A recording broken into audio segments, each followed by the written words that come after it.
పాత్రికేయ మిత్రులందరికీ కూడా ముందుగా నమస్కారాలు తెలియజేసుకుంటూ, ఆంధ్రప్రదేశ్ రాష్ట్రంలోనే కాదు ఈవేళ ప్రపంచంలోనే అబద్ధాలకు అసత్యాలకు బ్రాండ్ అంబాసిడర్ జగన్మోహన్ రెడ్డి 5 సంవత్సరాల పాలన అప్పచెప్తే ఆంధ్రప్రదేశ్ రాష్ట్రాన్ని 50 సంవత్సరాలు వెనక్కి తీసుకెళ్ళిపోయినటువంటి జగన్ ఏ ముఖం పెట్టుకుని మళ్ళీ ఈరోజు ప్రజల దగ్గరికి వస్తున్నాడో ఈవేళ సమాధానం చెప్పవలసినటువంటి పరిస్థితి ఉంది. అందుకే ఒక ఉదాహరణ ఏదైతే వెలిగొండ ప్రాజెక్ట్. ఎందుకంటే మీ అందరికీ తెలుసు, వెలిగొండ అంటే ఈవేళ అత్యంత వెనకబడినటువంటి ఫ్లోరైడ్ బాధితులు ఉన్నటువంటి ప్రకాశం జిల్లాకు జీవనాడి వెలిగొండ. అటువంటి వెలిగొండ దగ్గర 4,50,000 ఎకరాలకు సాగునీరు అందిస్తూ 25 లక్షల మందికి అంటే దగ్గర 1,000 కోటి పైబడి త్రాగునీరు అందించేటువంటి ప్రాజెక్టు మన వెలిగొండ ప్రాజెక్టు. ఈ వెలిగొండ ప్రాజెక్టుని జగన్మోహన్ రెడ్డి పూర్తి చేయలేకపోవచ్చు, ఎందుకంటే అతను నైజం అదే కాబట్టి. కానీ పూర్తవ్వనటువంటి ప్రాజెక్టును కూడా పూర్తి చేసినట్లుగా భ్రమింపజేసేటువంటి విధంగా మరి ఆయన చెప్పేటువంటి అబద్ధాలు, ఆయన అసత్యాలు, ఆయనకు తోడుగా ఆయన కరపత్రిక, ఆయన అవినీతి పత్రిక తందాన తానా బ్యాచ్. ఎందుకు ఈ మాట చెప్తూ ఉన్నానంటే, ఆ వెలిగొండ ఆ రోజు చంద్రబాబు నాయుడు గారు 1996 ఆయనే భూమి పూజ చేసి ప్రారంభించారు. గత వారం రోజుల క్రితం జరిగిన రివ్యూలో కూడా ఆ రోజు 96లో మనం భూమి పూజ చేసి ప్రారంభించినటువంటి వెలిగొండ నేటికి పూర్తి కాకపోవడం, 30 సంవత్సరాలైనా సరే అత్యంత వెనుకబడిన ప్రకాశం జిల్లా ప్రజలకి ఆ సాగునీరు త్రాగునీరు అందించకపోవడం చాలా ఆవేదన బాధ కలుగుతుందని స్వయంగా ముఖ్యమంత్రి గారే మరి మొన్న ఆవేదన వ్యక్తం చేసినటువంటి పరిస్థితి కూడా మీరందరూ కూడా చూసినటువంటి పరిస్థితి. ఎంత విచిత్రం అంటే, ఎందుకంటే మేము కూడా చదువుకున్న వ్యక్తులుగా చూస్తూ ఉంటాం. అంటే ప్రపంచంలో 7 వింతలు ఉంటాయి, కానీ జగన్మోహన్ రెడ్డి ఒక 8వ వింతగా మారాడు ఇవాళ అబద్ధాలు అసత్యాలు చెప్పడంలో. ఆ వెలిగొండ ప్రాజెక్టుకి ఇంకా 4,000 కోట్లు ఖర్చు పెట్టాలి.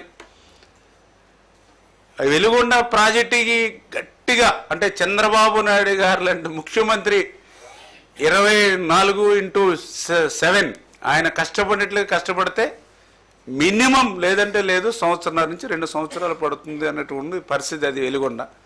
అటువంటి వెలిగొండని జాతికి అంకితం చేసేసినటువంటి మహానుభావుడు జగన్మోహన్ రెడ్డి. అటువంటి వెలిగొండని పూర్తి చేసేస్తే మరి వేళ నీళ్ళు ఇవ్వలేకపోతున్నారని చెప్పి మళ్ళీ అబద్ధాలు అసత్యాలు వాళ్ళ పత్రిక ద్వారా కానీ లేదా జగన్మోహన్ రెడ్డి నోటి ద్వారా కూడా వచ్చేటువంటి వాక్యాలు. అందుకే ఈయన ఒక 8వ వింత జగన్మోహన్ రెడ్డి ప్రపంచంలో ఇటువంటి అబద్ధాలు అసత్యాల్లో. ఏదైతే ఈవేళ వెలిగొండని ఇప్పుడే మేము రివ్యూ కూడా చేస్తాం. మళ్ళీ ఈవేళ దగ్గర 7-8 నెలల్లో 7-8 సార్లు రివ్యూ చేస్తాం. ఫిజికల్గా కూడా నేను కూడా వెలిగొండ ప్రాజెక్టు మరి నేను అదేవిధంగా అక్కడ స్థానిక మంత్రులందరం కూడా సందర్శించడం జరిగింది. చాలా క్లియర్గా నేను అబ్జర్వేషన్ చేశాం. ఏదైతే ఈ వెలిగొండ ప్రాజెక్టు 2014 చంద్రబాబు నాయుడు గారు ముఖ్యమంత్రి అయ్యే సమయానికి చూస్తే 38% వర్క్స్ అయినాయి అప్పటికి 14కి వెలిగొండకు సంబంధించి. అంటే ఇంకా 62% బ్యాలెన్స్ వర్క్లు ఉన్నాయి ఆ రోజుకి.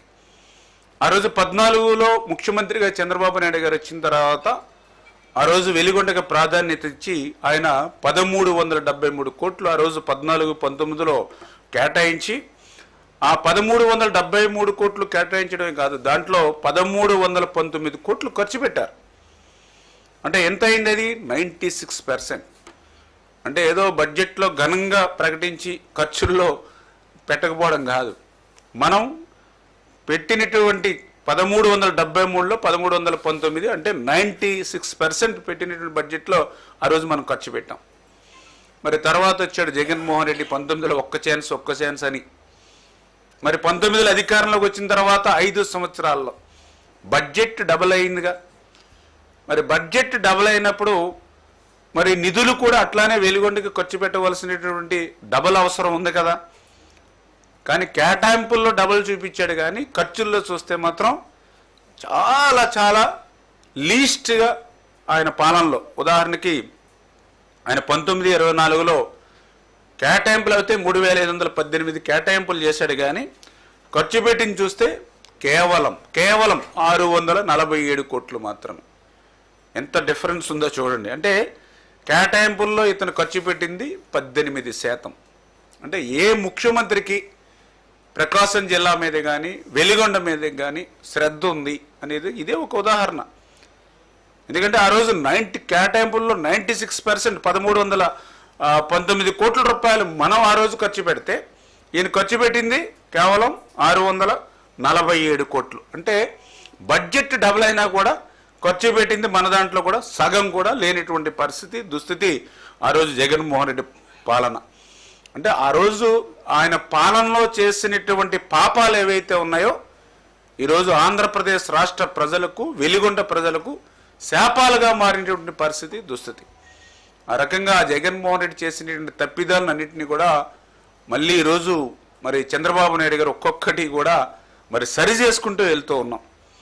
మరి ఏదైతే ఇప్పుడే నేను చెప్పాం, ఏదైతే వెలిగొండకు సంబంధించి ఆయన అబద్ధాలు, అసత్యాలు బ్రాండ్ అంబాసిడర్ అని. ఎందుకు ఈ మాట అంటున్నానంటే, ఏదైతే ఈ యొక్క రివ్యూస్ చేస్తూ ఉంటే ఆ రోజు 2021 ఓకే పాదయాత్రలో అయితే ఆయన వెలిగొండని పూర్తి చేసే బాధ్యత నాదే అని పాదయాత్రలో చెప్పాడు, ఓట్లు వేయించుకున్నాడు. ఆ రోజు సీట్లు కూడా ఇచ్చి గెలిపించారు ప్రకాశం జిల్లాలో ఆయన పార్టీకి. కానీ అధికారంలోకి వచ్చాక ఆ రోజు 2021 అక్టోబర్ 7వ తేదీన ఒంగోలు మీటింగ్లో 2022కి పూర్తి చేస్తానని చెప్పాడు. మళ్ళీ 2022 ఆగస్టు 23న చేమకుర్తి మీటింగ్లో మళ్ళీ 2023కి పూర్తి చేస్తానని చెప్పాడు. మళ్ళీ 2023 ఏప్రిల్ 12వ తేదీ మార్కాపురం మీటింగ్లో 2023 అక్టోబర్కి పూర్తి చేస్తానని చెప్పాడు. మళ్ళీ 2023 సెప్టెంబర్ నంద్యాల మీటింగ్లో ఇంకొక 3-4 నెలల్లోనే వెలిగొండ పూర్తి చేస్తానని చెప్పాడు. అంటే 4 సార్లు 4 డేట్లు ఆయన నోటంట స్వయంగా వచ్చినటువంటి మాటలు. మరి ఆ రకంగా మోసం దగా చేసి ఆఖరికి 2024 మార్చి 6వ తేదీన అత్యంత ఘనంగా జాతికి అంకితం చేశాడు మహానుభావుడు. అంటే ఆయన జాతికి అంకితం చేసినప్పుడు ప్రకాశం జిల్లా అంతా కూడా హౌస్ అరెస్టులు, 30 యాక్ట్లు, 144 సెక్షన్లు, రైతులందరికీ కూడా ముందస్తు నోటీసులు అట్లా చేసి ఆయన జాతికి అంకితం చేశాడు. అంటే దీన్ని బట్టే మీకు అర్థమవుతూ ఉంది. ఎందుకంటే అక్కడ కనీసం ఒక చుక్క నీరు వచ్చేటువంటి పరిస్థితి లేదు. ఆర్ఎండ్ఆర్కి సంబంధించి నిర్వాసితులకు ₹1 ఇచ్చినటువంటి పరిస్థితి లేదు. ఏవైతే పునరావాస కాలనీలు ఏవైతే ఉన్నాయో వాటికి ఒక్క అరబస్తా సిమెంట్ పెట్టినటువంటి పరిస్థితి లేదు. ఫీడర్ కెనాల్ ఏదైతే ఉందో దాన్ని గాలిలో కలిసిపోయినటువంటి పరిస్థితి. ఇటువంటి స్థితిలో జాతికి అంకితం అని అంటే అక్కడ ప్రజలు నుంచి తిరుగుబాటు వస్తే ఆ రోజు తనకున్నటువంటి వ్యవస్థనంతా కూడా ఉపయోగించి ఆ రోజు ఆ జాతికి అంకితం ఏ విధంగా చేశాడో ప్రజలందరూ కూడా గమనించినటువంటి పరిస్థితి. అందుకే ఈరోజు మళ్ళీ జగన్మోహన్ రెడ్డి గారిని అడుగుతూ ఉన్నాం.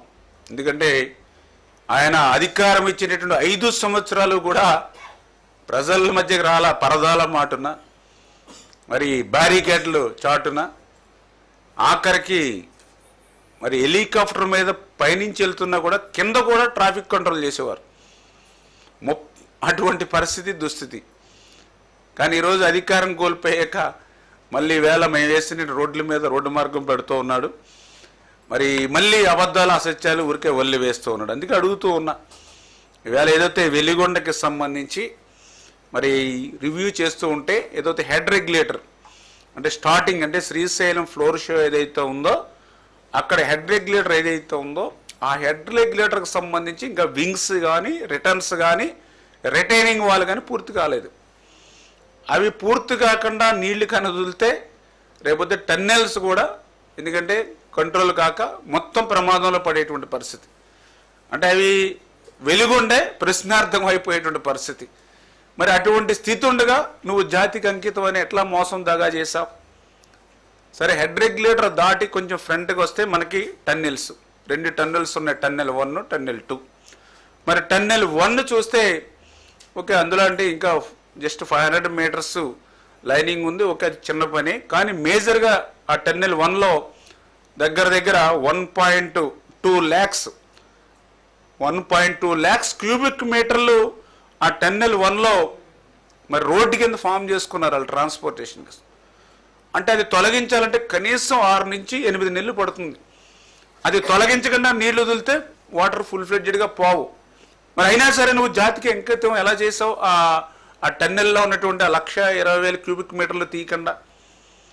ఓకే, నెక్స్ట్ టన్నెల్ 2కి వచ్చాం. ఆ టన్నెల్ 2కు సంబంధించి ఏదైతే టన్నెల్ 1లో తవ్వినటువంటి మట్టి అంతా కూడా దగ్గర దగ్గర 2 లక్షల క్యూబిక్ మీటర్ల మట్టి మరి ఏదైతే ఆ టన్నెల్ 2కి ముందేసాం. అంటే రేపు ఆ 2 లక్షల మట్టి తీయకపోతే వాటర్ వదిలినా కూడా ముందుకెళ్ళేటువంటి పరిస్థితి లేదు. నెక్స్ట్ ఈ టన్నెల్ 2లోనే బెంచింగ్ అంటే ఏదైతే డ్రిల్ చేసి బ్లాస్టింగ్ చేయవలసినటువంటిది మరి ఏదైతే మరి యొక్క టన్నెల్ 2లో ఏదైతే ఉందో మరి అది కూడా దగ్గర దగ్గర మరి పెద్ద ఎత్తున, ఎందుకంటే అది కూడా 2 మీటర్స్ మందం ఉంది. అది కూడా మినిమం 6 to 10 months పడుతుందని చెప్తూ ఉన్నారు. ఇప్పుడు మేము రివ్యూ చేస్తూ ఉంటాయి ఏదైతే డ్రిల్ చేసి బ్లాస్టింగ్ చేసి ఏదైతే ఆ 1,00,000 క్యూబిక్ ఏదైతే రాక్తో ఉన్నటువంటిది అదంతా కూడా సాయిల్ అటువంటిది ఇంకా 6-8 months పడుతుందని చెప్పారు. మరి ఈ యొక్క బెంచింగ్ ఆ 1,00,000 క్యూబిక్ మీటర్లు చేయకుండా మరి ఎట్లా నువ్వు జాతికి అంకితం చేసావు? అంటే ఈయన ఎంత మోసం దగాలనేది ఇదే ఒక ఉదాహరణ అనేటి విషయాన్ని. అదేవిధంగా టన్నెల్ 2లో ఇంకా 6.8 కిలోమీటర్స్ లైనింగ్ ఉంది. 6.8 కిలోమీటర్స్ లైనింగ్ అవ్వకుండా మరి నీళ్లు మరి వచ్చేటువంటి పరిస్థితి లేకుండా ఎట్లా మీరు జాతికి అంకితం చేశారు? మరి ఇటువంటి దానితో పాటుగా ఇదే టన్నెల్ 2లో 12వ కిలోమీటర్ దగ్గర మరి ఏదైతే TBM మిషన్, ఎందుకంటే టన్నెల్ బోరింగ్ మిషన్ అని అక్కడ ఉండిపోయింది. అది ఎందుకంటే వివాదాల మధ్యన కోర్టులో స్టే ఆర్డర్తో ఆ టన్నెల్ బోరింగ్ మిషన్ అక్కడ ఉండిపోయింది. టన్నెల్ బోరింగ్ మిషన్ అంటే ఏదో చిన్నది కాదు, 170 మీటర్స్ విడితది. అంటే ఆ మిషన్ తొలగించకుండా నీళ్ళు వెళ్ళేటువంటి మార్గం అసాధ్యం. అది అంటే అది ఏదైతే పాత ఏజెన్సీ ఇప్పుడు ఏజెన్సీ గవర్నమెంట్ కోర్టుతో ముడిపడి ఉంది ఆ విషయం అంతా కూడా.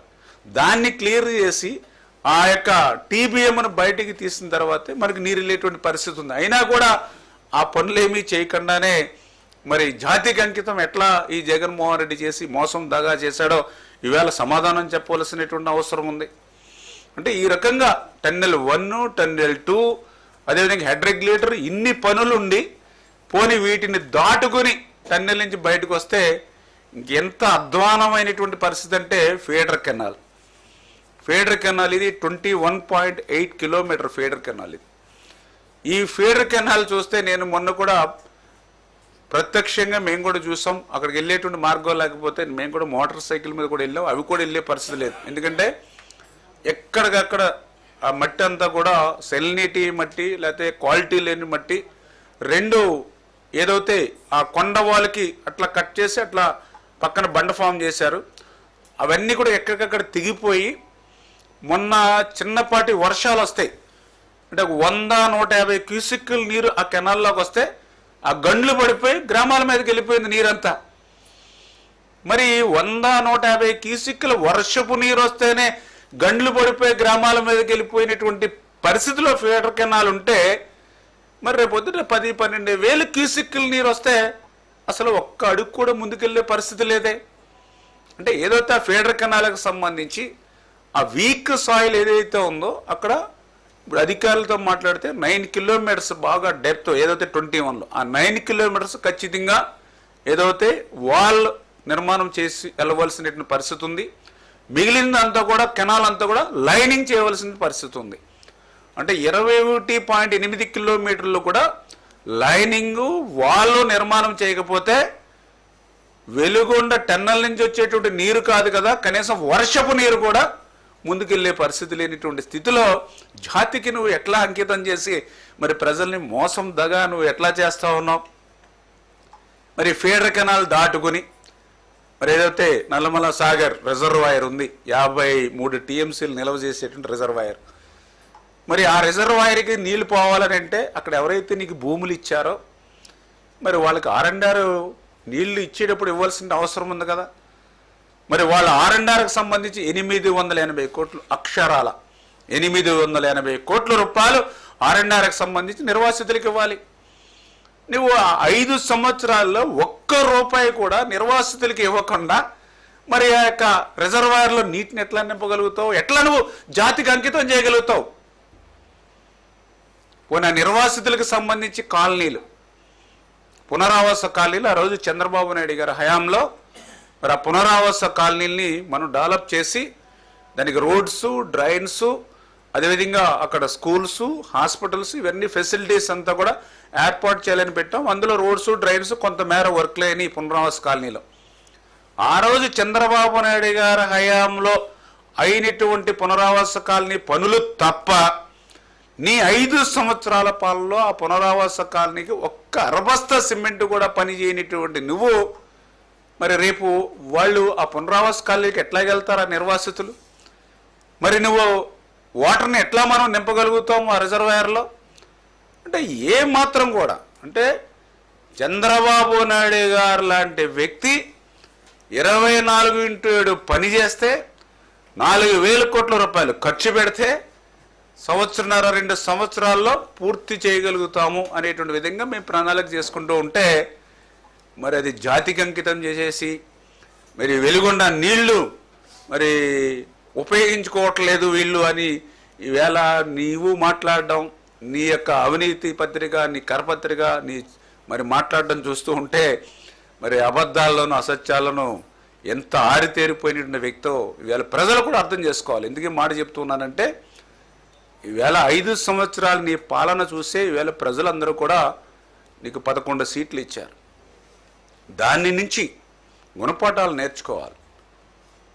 ఓటమి నుంచి గుణపాఠాలు నేర్చుకుని ఎందుకు ఓటమి పాలయ్యాం, ఆ రోజు ప్రతిపక్షంలో ఉన్నప్పుడు ఏ రకంగా ప్రజల మధ్య తిరిగాము, అధికారంలోకి వచ్చిన తర్వాత ఏ రకంగా ప్రజలకు దూరం అయ్యామో వాటి మీద విశ్లేషణ చేసుకుని ముందుకెళ్ళవలసిన అవసరం తప్ప మళ్ళీ నీ అబద్ధాలని, అసత్యాలని నమ్ముకుని మళ్ళీ నువ్వు ప్రజల మధ్యకు వస్తూ నీ అరాచకత్వమైన పాలనని మరొకసారి ప్రజలకు రుచి చూపిస్తూ, ఎందుకంటే నువ్వు ప్రతిపక్షంలోకి వచ్చాక చూస్తే అంతా కూడా మళ్ళీ అటు పిన్నెల్లి రామకృష్ణారెడ్డినో అంటే ఏదైతే ఈవీఎంలని మరి అందరూ చూస్తుండగానే బద్దలు కొట్టి, ఈవీఎంలను బద్దలు కొట్టడం అంటే ప్రజాస్వామ్యాన్ని బద్దలు కొట్టడమే. అటువంటి వ్యక్తుల్ని నువ్వు పరామర్శించడానికి పోతావు. అదేవిధంగా ఎవరైతే అమరావతి రాజధాని తోటల్ని తగలబెట్టినటువంటి మరి ఒక అరాచక వ్యక్తిని ఆయన పలకరించడానికి పోతావు. ఏదైతే మహిళల వ్యక్తిత్వాన్ని కించపరిచేటువంటి విధంగా దళితుల మీద దాడులు చేసేటువంటి వ్యక్తిని పరామర్శించడానికి పోతావు.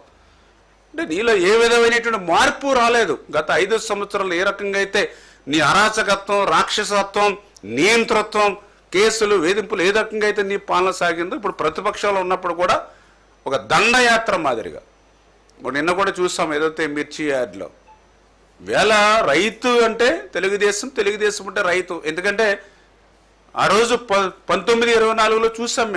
మేము కూడా ఒక రైతు బిడ్డగా వ్యవసాయం చేసే వ్యక్తిగా చూసాం. వ్యవసాయాన్ని మర్చిపోయిన వ్యక్తి, అందులో ఇన్సూరెన్స్ని మర్చిపోయిన వ్యక్తి జగన్మోహన్ రెడ్డి. అంటే ఆ రకంగా మరి 5 సంవత్సరాల్లో వ్యవసాయ వ్యతిరేక విధానాలతో పాలన చేసిన వ్యక్తి ఈవేళ మళ్ళీ ఆ రైతు గురించి నువ్వు మాట్లాడే ఒక హాస్యాస్పదం అనుకుంటే, రెండవది ఏదో ఒక దండయాత్ర మాదిరిగా ఈ అరాచకత్వమైన వాదులు ఎవరైతే ఉన్నారో వాళ్ళందరినీ కూడబెట్టుకుని ఏదో రైతులపైన నువ్వు దండయాత్ర చేసినట్టుగా ఉన్నటువంటి పరిస్థితి నిన్నంతా కూడా మన వీడియోల్లో చూసినటువంటి స్థితి. మరి ఒక పక్క కష్టాల మధ్య, ఇబ్బందుల మధ్య మరి ఏదైనా వేళ మిరప రైతుకి కానివ్వండి, లేదా ఉల్లి రైతుకి కానివ్వండి, లేదంటే టమాటా రైతుకి కానివ్వండి, ఎక్కడ ఏ ఇబ్బంది వచ్చినా ఈవేళ పనిచేసే వ్యక్తి ముఖ్యమంత్రి గారు ఉన్నారు, చంద్రబాబు నాయుడు గారు. ఆయన వెంటనే రివ్యూలు చేస్తూ ఉన్నారు, మంత్రులతో మాట్లాడుతూ ఉన్నారు, అధికారులతో మాట్లాడుతూ ఉన్నారు, కేంద్రంతో మాట్లాడుతున్నారు, కేంద్రం సహకారం తీసుకుంటూ ఉన్నారు. మరి ఆయనకి తోడుగా పవన్ కళ్యాణ్ గారు పనిచేస్తూ ఉన్నారు.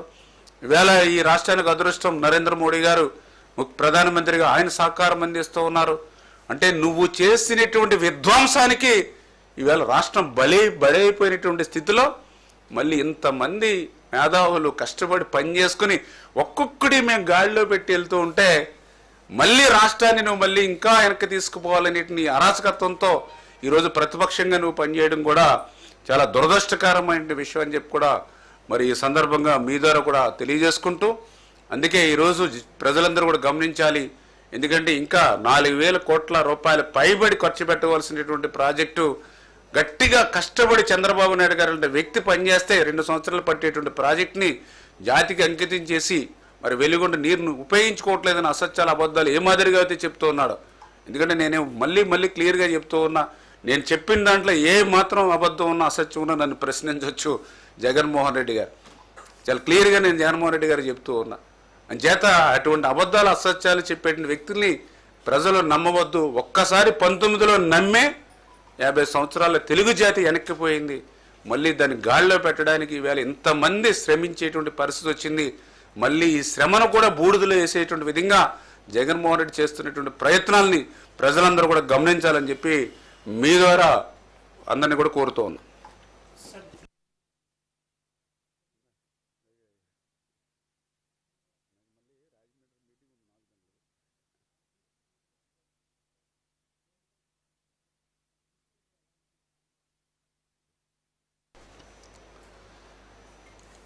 ఏదైతే ఈవేళ ఆంధ్రప్రదేశ్ రాష్ట్రం మరి విడిపోయినటువంటి స్థితిలో కష్టాల్లో ఇబ్బందుల్లో ఉన్నాం. అందులో కూడా పర్టికులర్గా నిన్న జరిగినటువంటి ఏదైతే ఆల్ ఇండియా ఈ యొక్క ఇరిగేషన్ మంత్రుల 2047 మీటింగ్ ఏదైతే కేంద్ర జలశక్తి ఆధ్వర్యంలో ఏదైతే జరిగిందో ఆ మీటింగ్స్ కూడా బాగా కాన్ఫరెన్స్ కూడా బాగా జరిగింది.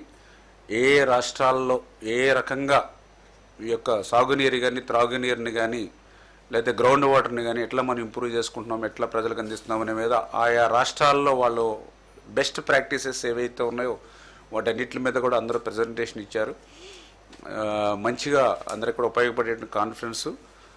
ఆ కాన్ఫరెన్స్ సందర్భంగా కూడా ఏదైతే మన పొరుగు రాష్ట్రాలైనటువంటి అటు తెలంగాణ కానివ్వండి, ఇటు కర్ణాటక కానివ్వండి, మరి ఆ సమయం మధ్యలో కూడా మంత్రులు కూడా ఒక మంచి వాతావరణంలోనే ఒక సానుకూలమైన దృక్పథంతో ప్రజలు ముఖ్యం, రైతులు ముఖ్యం ఏ రాష్ట్రం అయినప్పటికీ కూడా, అంచేత ఉన్నటువంటి నీటిని సద్వినియోగం చేసుకుంటూ ఆ యొక్క ప్రజలకి రైతులకి అందించేటువంటి విధంగా ఒక సానుకూల వాతావరణంలో పనిచేద్దామనేటువంటి ఆలోచనతో నిన్న కూడా మంత్రులు మేము కలిసినప్పుడు కూడా మాట్లాడుకోవడం జరిగింది. అదేవిధంగా ఏదైతే అటు కర్ణాటక తుంగభద్రకు సంబంధించి మరి కొంత అక్కడ ఏదో పూడిక ఉండడం వల్ల కొన్ని టీఎంసీలు మనం లాస్ అవుతున్నాం కాబట్టి దానికి ఆల్టర్నేటివ్ ఏదైనా మనం ప్లాన్ చేసుకుందామని అంటే ఏదైతే అది ముఖ్యమంత్రి గారితో కూడా మాట్లాడతాము అని వాళ్ళు తెలియజెప్తే ముందు ఒకసారి ఇంటర్నల్గా ఒకసారి ప్రపోజల్స్ ఏమన్నా ఒకరికొకళ్ళు ప్రత్యామ్నాయాల మీద అధికారులతోటి టెక్నికల్గా ఒకసారి డిస్కషన్ చేసుకుని తద్వారా అప్పుడు ముఖ్యమంత్రి గారికి విన్నవిస్తే తర్వాత ఆ స్థాయిలో మనం మాట్లాడుకుంటే బాగుంటుందని చెప్పి మేము కూడా సజెషన్ చేయడం జరిగింది. అదేవిధంగా ఏదైతే ఇప్పుడు కృష్ణా వాటర్ ఏదైతే ఉందో మరి ఆ కృష్ణా వాటర్ను కూడా సద్వినియోగం చేసుకోవాలి అని ఏదైతే మన ఆంధ్ర తెలంగాణ ఎవరైతే ఉన్నారో ఖచ్చితంగా ఉన్నటువంటి నీటిని అంటే ఇప్పుడు నాగార్జున సాగర్ కానీ శ్రీశైలం కానీ ఏదైతే రిజర్వాయర్స్లో నీరుందో వాటిని కూడా రేపు మనకి జూన్ నెల వచ్చేంత వరకు అంటే నెక్స్ట్ సీజన్ వచ్చేంత వరకు కూడా మళ్ళీ ఇటు సాగునీరుకి కానీ త్రాగునీరుకి కానీ ఇబ్బంది లేకుండా ఇరు రాష్ట్రాల అధికారులు కూడా సమన్వయం చేసుకుంటూ ఆ నీటిని అందించేటువంటి విధంగా కూడా ఒక ప్రణాళికాబద్ధంగా వెళ్దామని చెప్పేసి కూడా నిర్ణయం తీసుకోవడం జరిగింది.